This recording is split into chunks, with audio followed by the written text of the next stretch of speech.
Hello, good morning. This is Teacher Timmy for Module 5, Values Education, Grade 7. Matatag curriculum. Title of the lesson for today, Pagtitipid at Pag-iimpok bilang sariling pangangasiwa sa mga biyaya ng Diyos. Yan. So, kamusta naman yung mga future millionaires dyan? Kamusta ang baon natin? O baka naman, kamusta ang gastos natin ngayon? Sino dito yung excited na magkaroon ng sariling pera at makabili ng gusto niya? Taas kamay. Yan. Sino naman dito yung mga pakiramdam niya, parang dumaan lang ang pera sa kamay niya. Tapos, bigla na lang naglaho. Medyo, magician. So, for the first activity, let's term it, pera, saan ka galing, saan ka pupunta. Parang traveler yung pera. Saan galing to saan pupunta. So, okay, let's play a quick game. Isipin ninyo, kunwari meron kayong baon. 100 pesos sa isang araw. O hindi kunwari, siguro marami sa inyo 100 pesos ang baon ngayon, no? Saan nyo kaya gagastusin yon? Ilang porsyento, ilang percent ng 100 pesos na yan ang mapupunta sa, yan, pakisulat natin sa ating mga notebook, pagkain or merienda, kunwari milk tea, street food, bumili ka sa kantin ng turon, ganyan. Tapos pamasahe, kung nagko-commute ka sa tricycle, magkano na bang pamasahe ng tricycle ngayon? Papunta at pabalik. Tapos, load, kailangan mo ng data. Kunwari, ginagamit mo sa Grow a Garden, mobile games, social media, or sa GC ng mga subjects, katulad ng ValEd, para ma-check kung may sinend si Teacher Timmy sa GC natin na outline. Or, ikaw naman yung nanlilibre sa friends. Yan. Savings, kung meron man. So, ibang mga bagay, ibang mga gusto, like, siguro mahilig ka mag-ipon for online shopping, i-add to cart mo, whatever things that you'd like to buy. So, after that, pansinin nyo, karamihan sa atin, napupunta agad sa gusto natin yung pera, hindi ba? O kaya sa pangangailangan agad. Kasi kunwari hindi ka nagbe-breakfast, pagpasok mo ng school, gutom ka kaagad, gusto mo agad mag-canteen, mag-go out ka kay teacher. Mami, I go to the toilet. Yun pala, diretso ka sa canteen. So, wala namang masama doon sa paghangad. Nagastusin mo yung pera mo kasi baon mo naman yan. Pero may mas magandang paraan para masulit mo yung baon mo. Kasi alam nyo na, ang baon sa ngayon, yung unang kita or income nyo. Kasi syempre, umaasa pa lang kayo sa mga magulang. Later on, kapag tapos na kayo sa pag-aaral at may mga sarili na kayong trabaho, then you can call it your own money kasi kinikita mo na yon. Kaya dito pa lang sa baon, dapat alam nyo na kung paano siya i-manage. So, yun talaga yung ating i-discuss for today, pagtitipid versus pag-iimpok. Ano nga ba ang pagkakaiba ng dalawang term na yon? Kasi minsan or kadalasan, nagagamit siya na parang magkapareho. Madalas na pagkakamalan na pareho ang ibig sabihin ng pagtitipid at pag-iimpok. Pero, mali ka dyan, magkapatid sila na parehong importante. Pero, may kanya-kanya silang mga role. For instance, ang pagtitipid is called the diskarte. Ito ay parang pagiging madiskarte sa pera mo. Ito yung ugali o paraan ng pagiging matalino sa paggamit ng pera at iba pang resources. When we say nagtitipid, hindi lang ito sa pera. Pwede rin nagtitipid sa tubig, nagtitipid sa kuryente, nagtitipid sa gamit sa school. Kaya nga pag may humihingi ng papel, medyo nagdadamot tayo, 'di ba? Kasi alam natin na nakalaan para sa atin 'yon. Hindi naman natin sinama sa budget natin yung mga kaklase natin para ipamigay natin lahat ng papel natin, hindi ba? So ang goal ng nagtitipid, bawasan ang gastos or konsumo, iwasan ang pagwaldas. Imbes na bumili kunwari ng soft drinks. Alam ko minsan sa kantin may nagbebenta ng soft drinks. Magbaon na lang ng tubig. Di ba kahit nga nagpaparefill kayo ng tubig, nagbabayad pa kayo. So, kung may tubig naman sa bahay, tapos may tumbler ka naman, mas maiging magbaon ng tubig. So, yun yung diskarte master, diskarte segment. Maglakad na lang papunta sa school kung malapit lang naman, imbes na mag-tricy. Magbaon ng homemade na snacks, imbes na bumili ng kantin. I appreciate one student, babae siya, grade 7, na unang araw ng school, nitong June, napansin ko nung recess time na, nakaupo lang siya. Sabi ko, hindi ka ba magme-merienda? Di ka ba lalabas? Puntang kantin, kasi buong klase na sa kantin na. Kaya nilabas niya yung kanyang baon mula sa kanyang bag. At sabi niya, ma'am, nagbabaon po ako. Kasi nasanay daw siya ng elementary na pinapabaunan siya ni mama. So, very good. That's good. Actually, syempre si mama nyo, nag-grocery yan. Siguro every weekend, katulad ko din. Nag-grocery ako. So, yung mga anak ko na sa elementary, nagbabaon din sila. But, since nakaugalian na sa school nila ngayon na may mga nagbebenta-benta, ganun, may nabibili, so may canteen, parang nandun yung excitement bilang bata na gusto niya ma-experience kung paano bumili. So kahit mga pa-candy, mga pa-5, pa-jess, okay lang. So at least, onti na lang yung babauning pera, hindi na 100 pesos. 'Di ba? Kasi may baon na po silang merienda. Kapag may project, gagamitin yung available resources. You can do recycling. Ayan naman yung 3 R's, reduce, reuse, recycle. 'Di ba? Sa bahay, bago bumili ng bago. I remember yung mga anak ko nga, as an example, doon sa isang school nila dati, private school, we used to buy like materials every weekend kasi ang dami lang mga PETA. But ito, napansin ko ngayong sa bagong school nila, hindi na masyado ang PETA. And then, lahat ng mga nabili naming santambak na mga materials like art materials, coloring materials and all, naip na sa bahay, sa kaka-PETA nila dun sa isang school. And ngayon, ginagamit na lang nila. So, no need to buy na, diba? So, less gastos din para sa parents. Sino dito ang may diskarte para makatipid sa bakon? So, maglaan tayo ng konting oras, konting minuto, few students to share their diskarte tips. Yan. So, let's proceed to pag-iimpok. Ano naman ang pag-iimpok or let's say the future builder? Ito naman yung actual na pagtatabi o paglalaan ng pera para sa hinaharap. So, it's like planning for the future. Long-term plan, short-term plan, whatever it is na pinag-iipunan mo. So, yun yung pag-iimpok. Ito yung paglalagay ng pera sa piggy bank, sa alkansya, sa bangko, o sa iba pang investment. Big word, investment, no? But for you as high school students, siguro unti-unti, pwede natin i-open na yung mga mindset para sa mga investments. Magkaroon ng pondo para sa mga pangarap or para sa mga hindi inaasahang pangyayari. Sa aming mga adults, yung mga hindi inaasahang pangyayari, yung mga emergency, that's why when we save money, part of that should go to the emergency funds. So mamaya di-discuss din natin yan. Example, para sa high school students, kada linggo, may 50 pesos kang itatabi at ilalagay mo to sa alkansya or sa wallet or coin purse or saan man yan para sa dream na bagay. Pwede namang dream gadget kung gusto mong magka-phone ng mas upgraded at bago. Yan. At syempre, mas mahal kasi sa gamit mo ngayon, pero worth it kung pag-iipunan mo siya. Nagbubukas ka ng student savings account sa bank at doon ka naghuhulog ng baon mo. Kung sobrang laki na yung laman ng alkansya, pwede mo na siya indipat sa bank. And eto na yung 5 superpowers ng pag-iipon. Bakit ba natin kailangan mag-impok? Bukod sa para maging mayaman or magkaroon ng pera. Ito yung 5 superpowers na ibibigay sa iyo ng pag-iipon. Number 1, may financial shield ka. Ibig sabihin, may security sa hinaharap. Imagine, may biglang emergency, masisira yung gadget mo, yung cellphone mo, nabagsak mo, kailangan mo ipaayos. Ayan. May alaga kang aso, nagkasakit, kailangan mo siyang ipa-doktor. Even yung haircut. Di ba nga mas mahal yung gupit ng aso kaysa sa tapo. So kung maipon ka, hindi ka na mamomroblema at hindi ka na hingi ng hingi sa magulang mo. Hindi mo na kailangan manghiram or worse, hindi mo na kailangan magnakaw, mangupit sa magulang. Yan ha. So alam nyo ba, ayon sa mga survey sa Pilipinas, marami pa rin sa atin, lalo na sa mga henerasyon ninyo, ang hindi masyadong pamilyar sa salitang budget, inflation, emergency fund, investment, and financial literacy. Kaya napakahalaga ng topic na ito para hindi kayo mahuli sa usaping pera pagtanda ninyo. Kasi mahirap yung habang tumatanda ka, hingi ka lang ng hingi sa magulang mo, hindi mo alam yung value ng pera, so gastos ka rin ng gastos, hindi ka marunong magtabi, then later on in your life, kapag ka-adult ka na, kung kailan mag-work ka na, hindi mo alam i-manage yung pera mo, mamamroblema ka, 'di ba? So hindi pa rin sapat. Magkano man yung iniipon mo later on pag may trabaho ka na, hindi pa rin yun magiging sapat because hindi mo nga alam i-manage. So ano nakahawakan mo, gaano man siya kalaki o kaliit, nagagastos mo pa rin at kulang. Sabi nga sa Coke, kung hindi zero, sakto. Diba? So wala kang naiipon. Superpower number 2, disaster proof ka. Handa sa hindi inaasahang pangyayari. Kung may biglaang pangyayari, tulad ng bagyo, recently, nagkaroon ng bagyo, buti nga hindi tayo apektado. Nung nangyari ang pandemya, nobody expected that to happen. Diba? So, hindi nakapaghanda. Kaya nga, sa groceries noon, nagkaubusan yung mga stocks, yung mga food supplies, medicine, even masks, nagkaubusan. At syempre, law of supply and demand. Malalaman nyo yan pag nag-senior high na kayo or college, na pag marami ang demand, mas magmamahal ang mga commodities, goods and services.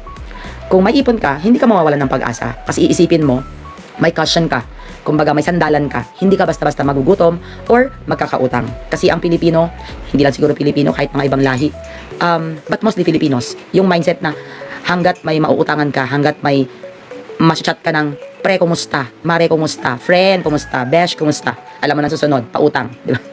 Kayo hindi nyo paramdam kasi mga estudyante pa lang kayo, pero you ask your parents na minsan or kadalasan, ang kaibigan nila, para nagiging kaibigan nila kasi nauutangan nila. Ang mas malala dyan, yung pag nagigipit, sa Bombay kumakapit. O ibang usapan naman yan. Lalo kang malulubog. Kasi nga kaya tinawag na 5-6 yun.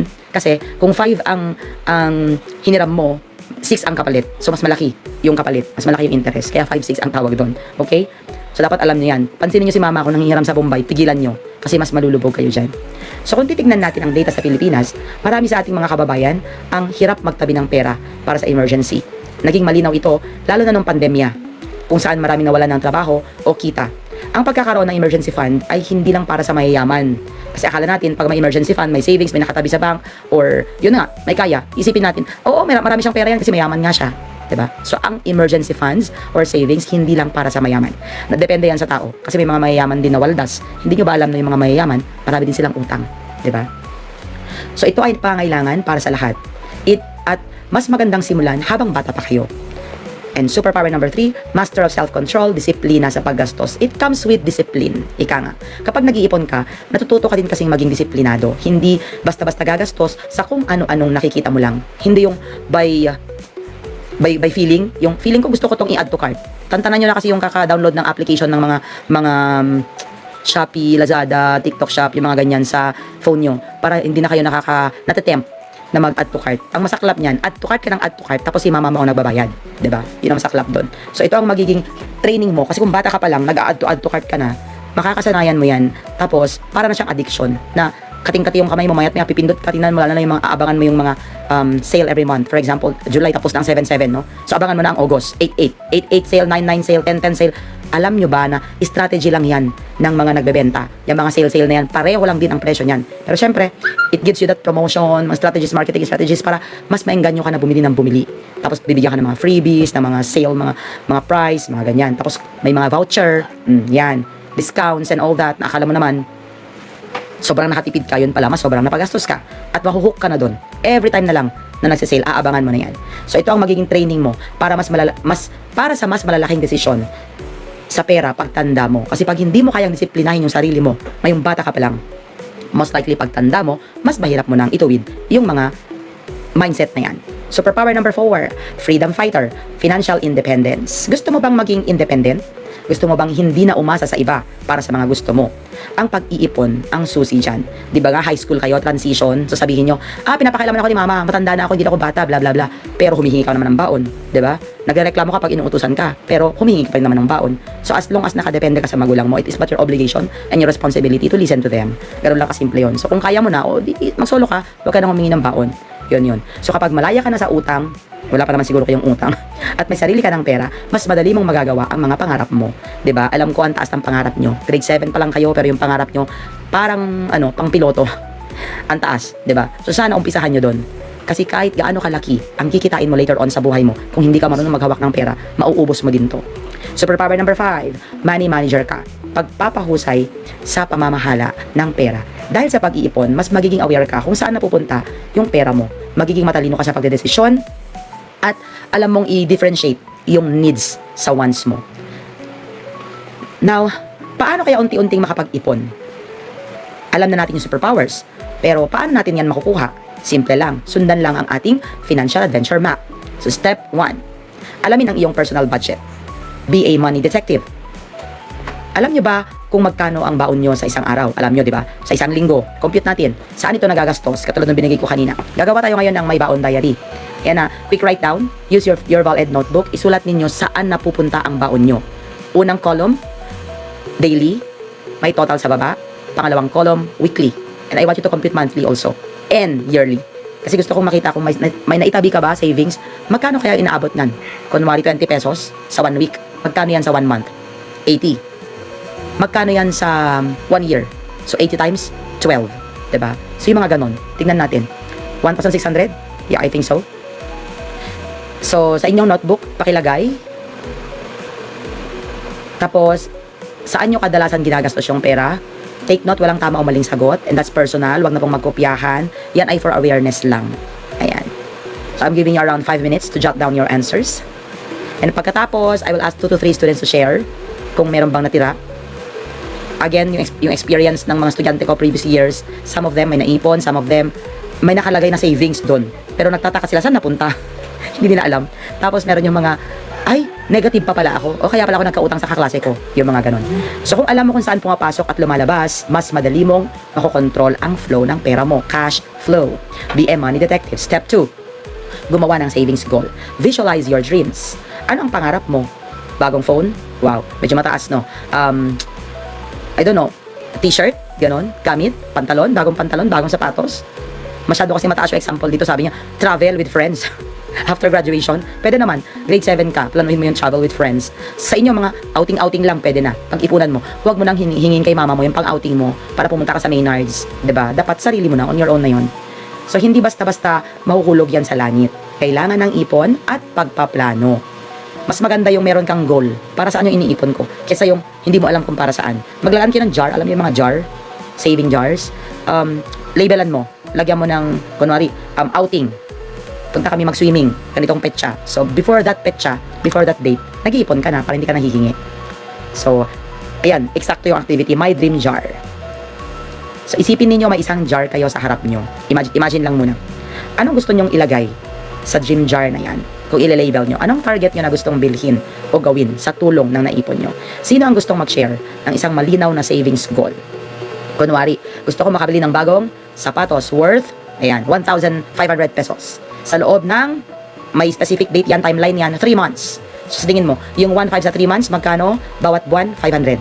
Bawat linggo, magkano? Bawat araw, magkano? So, dapat may ganun ha. So, ang pagkakaroon ng malinaw na layunin, ang magbibigay sa iyo ng motivasyon para mag-ipon. Step 3. Subukan ang 70-20-10 rule, the pros secret formula. Paano nga ba nangyayari yun? Ito yung formula ng mga pros sa pagmamanage ng pera. Tignan natin yung baon example. Kung mag-aaral ka pa lang, estudyante ka, nakakakuha ka ng baon. Okay, 100 pesos. 70% para sa pangangailangan. Merienda, hindi mo pwedeng iwasan. Pamasahe, kung malayo, taga-kapatan ka, hindi pwedeng maglakad lang. Tapos, project materials, school supplies, hindi pwedeng nanghihingi ka lang sa katabi mo. Yan. 20% para sa ipon, ilagay mo yon sa dream jar mo. Then 10% para sa pagbibigay. Yan, pagtulong sa nangangailangan. Ito ay pagbabalik ng grasya sa Diyos at pagbabahagi ng blessing. So imagine mo yung estudyante ka pa lang, marunong ka na rin magtabi. So kunwari may collection para sa misa because we have our first Friday Mass every month. Pwede ka magbigay ng 10% doon sa baon mo, doon sa limos para sa misa. Ayan. So kung ang baon mo ay 50 kada araw, 70% ng 50 ay 35. Ilagay mo yan sa pangangailangan, yung 35 pesos. Tapos, yung pangalawa, ipon, 20%, 10 pesos. Then, 10% para sa pagbibigay, 5 pesos. So kung 100 yung baon, ano naman ang computation? Dodoblehin mo lang. So imagine, 10 pesos sa isang araw, 'di ba? Yung baon. I mean yung maiipon mo. So sa 20 school days, may 200 ka na. Sa 4 na buwan, may 800 ka na. O hindi ba ang laki na niyan? 10 pesos lang yun per day. So step 4, gumamit ng 24-hour rule, fight the add to cart temptation. Alam niyo ba marami sa atin yung naaakit sa tinatawag na impulse buying? Yung bibili ka ng isang bagay na hindi naman dahil kailangan mo, kundi dahil gusto mo lang. O kaya nakita mo lang sa SOCMED. O kaya nag-trending ganon, napansin mo meron yung katabi mo, gusto mo din magkaroon, inggitero lang ang person. So dito mo ilalagay yung observation sa SOCMED at impulse buying. Gaano kadalas kayong nakakakita ng video, let's say sa TikTok o kaya sa Reels, na may nagpa-plan out ng kanilang pang-araw-araw na outfit o OTD o nagmumukbang o nagpapahikayat sa inyo, nag-e-encourage na bumili ng kung ano-anong mga bagay. Naisip nyo na ba na mag-add to cart o mag-check out sa Shopee or Lazada? Sino sa inyo nag-check out, nakaranas na? Yan, marami na sa inyo. At ito ang isa sa mga pinakamalaking kalaban ng savings. Mas madali tayong makabili online dahil sa one-click checkout, 'di ba? Tapos buy now, pay later, may mga ganong options na nagpapahirap sa pagpipigil sa sarili. Para labanan yan, gamitin ang 24-hour rule. Kung may gusto kang bilhin, lalo kung mahal, palipasin mo muna ng 1 day, 24 hours, bago mo tuloy ang bilhin. Para pag-isipan kung mabuti, pag-isipang mabuti kung kailangan mo ba talaga yan. O baka, face lang yan, o nakita mo lang yan sa TikTok. Ito yung tinatawag na delayed gratification, pagpapaliban ng kasiyahan. Kasi kadalasan, yung impulse buying is nakukuha sa emosyon. 'Di ba? So, feel mo, gusto mo na, check out mo na. So, ginagawa ko din yan actually. Yung, ang dami kong gusto i-click, pero iniisip ko yung amount, iniipon ko na sa utak ko, nagko-compute na, ay, mapapalibo ako. So, ang ginagawa ko, i-pending ko muna siya. Hayaan mo muna, wag mo muna siya i-check out. Palipasin mo ng mga few days. Ako, hindi lang 24-hour rule, few days. After few days, nakakalimutan ko na siya. Nawawala na lang siya sa isip ko. So, hindi mo pala siya kailangan, 'di ba? Gusto mo lang siya at that certain point of time. So, since hindi mo pala siya kailangan, hindi mo pala siya magagamit din agad-agad, ganun. Tapos tingnan niyo muna yung reviews. Hindi yung porke na-advertise, porke ang ganda ng pagkaka-picture. Syempre, ganyan yung mga yan. Pag in-advertise, magaganda ang picture. Lalo pag gumamit ng mga endorser, 'di ba? Akala mo naman babagay sa'yo. Hindi lahat na nakikita mo babagay sa'yo. Ha? Tingnan nyo rin. Hindi porke nakita mo crop top ang may suot si Ivana Alawi. Bibili ka din kasi akala mo babagay sa'yo. Tingnan mo. Bawal sa school yan. Ha? Bawal mag-crop top. Step 5. magkaroon ng emergency fund, your financial umbrella. So ito yung pinakamahalaga sa lahat, ang financial umbrella mo. Yung ipon mo para sa emergency, dapat wag galawin kahit anong mangyari. Maliban kung emergency. Yun ang purpose nun, di ba? Hindi yung may gusto kang bilhin, emergency to, gusto kong bilhin. Hindi pwede. Iba yan sa ipon mo para sa pangarap mo. So pag may jar ka na, ipon jar, lagyan mo ng label. So ito yung ipon jar. Ito yung para sa gusto mong bilhin. At yung emergency fund. Iba yun. Bakit mahalaga to? Para hindi ka mangutang o magbenta ng mga importante mong gamit kapag may biglaang gastos. Kasi yan ang nangyayari. Kapag biglang nasira yung phone mo, kailangan sa klase, kung may emergency fund ka, hindi ka na mamumroblema. Ang challenge lang dito, peer pressure. Paano Paano humindi nang hindi nakakasama ng loob? This is where peer pressure. Scenario time. Ganito siya. May 200 pesos ka sa wallet mo. Balak mong ilaan ang 100 sa ipon mo. Kasi nga, pinag-iisipan mo na yung pagkokolehyo. Wow, ang tagal nun ha, pagkokolehyo. Kasi nga, syempre, mahal ang tuition. So, 100 sa pangangailangan mo. Pero, biglang niyaya ka ng barkada mo na kumain sa labas. Mag-milk tea daw kayo after class. Sagot daw nila ang barkada meal. Pero ikaw na raw ang bahala sa milk tea mo, which is 120 pesos. At sa pamasahe mo na round trip, which is, 30 pesos? Or 40? Kung sasama ka, mauubos yung buo mong 200 pesos. Kasi imagine mo, 120 pas yung pamasahe, 'di ba? Plus baka may snacks ka pa na dagdag doon. Mawawala yung ipon mo. Ano ang pipiliin mo at bakit? Paano ba humindi sa friends na hindi naman nakakasama ng loob o hindi ka naman napapagaya sa paggastos kahit wala ka ng balak sumama? Kasi ako, for instance, I have friends, no? Then at times they would ask me na lalabas tayo, pwede labas tayo ng weekend or Friday, kasi nga Friday, di ba? But no, ako talaga yung tao na pag sinabi kong no, and then they won't mind it kasi sanay na silang marinig. Kasanayan. Alam mo, you stop pleasing other people, especially friends who ask you to go out just to spend more and more, and wala lang naman yung pinagkakagastusan. Tapos nakasama mo na sila sa school. Yung pinagkwentuhan nyo sa school, yun din naman yung pagkukwentuhan nyo sa labas, di ba? You are not missing out. Besides, pwede naman kayo mag-usap-usap online, mag-chat, mag-video call. Katulad dalawang maliliit na anak ko, pag uwi ng bahay, nakikipag-visit sa mga friends. Ganun. But you don't need to go out all the time with friends. At times, kung may extra ka, pwede naman, walang problema. Basta wag lang palagi. Kasi malaking gastos talaga yan. Ang pinakamasaklap dyan, kung ipapasubo mo yung friend mo, ikaw ang nagaya, tapos ipapalibre ka pala. Ouch. Diba? Wag ganon. So, facilitate. Ito na, think, pair, share, or small group discussion. So, yun. Paano makaiwas sa makahindi sa friends na nagyayaya without hurting their feelings. Yan. So, I'll give you time for that. Tandaan, pagiging responsable ang tawag dyan. Ang tunay na kaibigan ay maiintindihan ka. Ang pera bilang biyaya, ito na. Next topic na tayo. Connected to that. Ang pera bilang biyaya. Maging mabuting katiwala. We are good stewards, diba? Sabi nga, sa huli, gusto kong iwan sa inyo itong kaisipan. Kung itinuturing natin na biyaya ng Diyos ang bawat perang dumarating sa atin, gaano natin ito pinahahalagahan? Alam nyo, may maling kasabihan na iko-correct ko bilang teacher nyo. When they say money is the root of all evil, no, it's not money. It's the person who uses money in a bad way and who does not know how to earn money the proper way and how to save money the proper way also. So, nasa sa tao yan. Hindi po demonyo ang pera. Actually, ginagamit natin ang pera. It's just a tool, gamit, it's a thing, bagay. Bagay siya na ginagamit para in exchange to commodities, goods, and services. Pamalit in exchange of items or things that we need in life. So, importante po siya. Mahalaga po siya. Kailangan lang gamitin ng tama. Nilulustay ba natin ito o pinamamahalaan natin ito ng matalino para maging pagpapala din sa iba at para sa kinabukasan natin? Ang pagiging good steward o mabuting katiwala ay hindi lang sa pagpapalago ng pera, kundi sa pagpapahalaga sa bawat sentimo at pagiging responsable sa mga resources na meron ka at pinagkatiwala sa iyo. Hindi kinakailangan maging mayaman para magkaroon ng ipon. Kahit isang simpleng tao ay maaaring maglaan ng pondo. Simulan ito ng paunti-unti. So my challenge to you, simulan niyong i-apply ang kahit isa sa mga natutunan sa araw na to at simulan na yan bukas. Subukan ang 24-hour rule bago mag-add to cart. I-track ang baon for 1 week, maglista-lista, magtabi ng kahit 5 pesos lang kada araw sa alkansya. At tandaan, mayroon kang pangarap para sa iyong hinaharap. At ang pagtitipid at pag-iimpok ang tulay patungo dyan. Kung kaya ng iba, kaya mo rin. Kaya go, future millionaires, tandaan, later on, pag kayo'y kumita na ng pera, kailangan alam nyo rin itong i-manage. Yan ha. Kasi nga, kaya kayo nag-aaral para someday magkaroon ng trabaho. Magtatrabaho ka someday kasi para sumahod, para kumita. Kumita para saan? Para sa sarili, para sa pamilya. It's time for you to look back to your parents, at since kayo naman ang pinapamper nila ngayon, kayo naman ang magpapamper sa kanila later on. Diba? At para makatulong, be a blessing to others as well. So this is Teacher Timmy saying, happiness is a choice. So always choose to be happy. Bye for now, grade 7. See you in class.